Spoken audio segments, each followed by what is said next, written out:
एक बाल ग्वाल रोजाना अपनी गायों को जंगल में नदी किनारे चराने के लिए ले जाता था।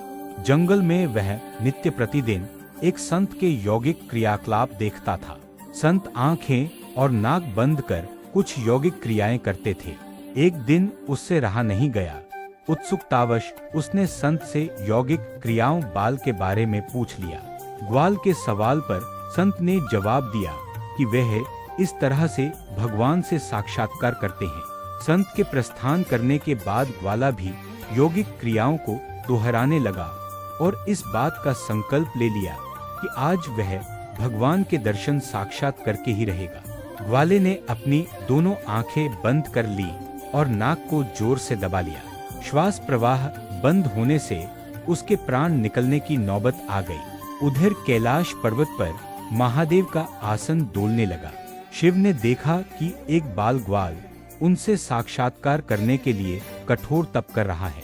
उसके हठ को देखकर शिव प्रगट हुए और बोले, वत्स, मैं तुम्हारी तपस्या से प्रसन्न हूँ और तुमको दर्शन देने आया हूँ। ग्वाले ने बंद आंखों से इशारा कर पूछा, आप कौन हो? भोलेनाथ ने कहा, मैं वही भगवान हूँ जिसके लिए तुम इतना कठोर तप कर रहे हो। ग्वाले ने आंखें खोली और सबसे पहले एक रस्सी लेकर आया। चूंकि उसने कभी भगवान को देखा नहीं था, इसलिए उसके सामने पहचान का संकट खड़ा हो गया। उसने भगवान को पेड़ के साथ रस्सी से बांध दिया और साधु को बुलाने के लिए भाग कर गया।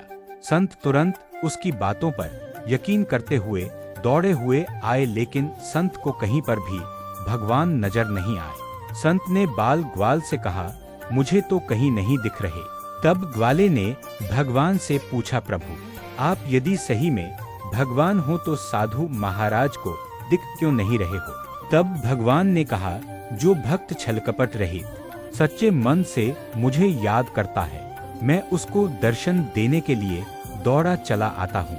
तुमने निश्चल मन से मेरी आराधना की, अपने प्राण दांव पर लगाए और मेरे दर्शन का दृढ़ संकल्प लिया, इसलिए मुझे कैलाश से मृत्युलोक में तुमको दर्शन देने के लिए आना ही पड़ा।